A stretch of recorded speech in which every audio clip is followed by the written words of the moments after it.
Ito ay rated SPG. Striktong patnubay at gabay ng magulang ang kailangan. Maaaring may masiselang tema, lengguwahe, karahasan, sexual, horror o droga na hindi angkop sa mga bata. Kalunos-lunos nga itong si Tata dahil sa dami nga ng problemang dumating sa kanya. Una nga rito ay nakulong nga itong si Nay Guapa sa kasalanang hindi niya nga ginawa. Pangalawa ay nasunog nga ang bahay nila Tata at nanakawan pa nga dahil na nga rin dito nga kay Vivian dahil ang kagustuhan nga nito ni Vivian ay sirain nga ang buhay nga nito ni Tata.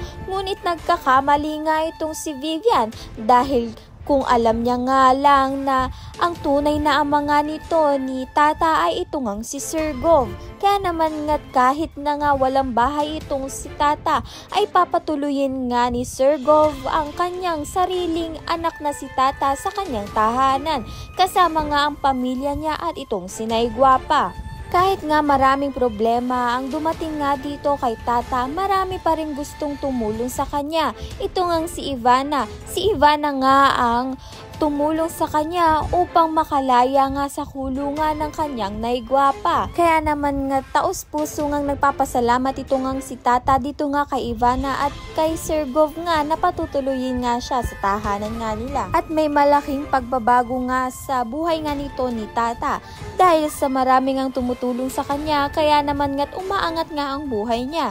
Nagiba na nga ang itsura niya at hindi na nga siya magpapaapi nga dito kay Venice at kay Vivian dahil na nga rin sa may bagong karakter nga ang darating at magiging kakampi nga ito ni Tata, ang lola nga ni Francis dahil nga gusto ng lola ni Francis ang ugali nga nito ni Tata na napakabuti, taliwas nga sa ugali nga nito ni Venice. Kaya naman nga't noon pa nga nang malaman na nga ni Margaret ang katotohanan nga sa buhay nga nito ni Venice ay gusto na nga niyang paghiwalayin nga itong si Francis at Venice.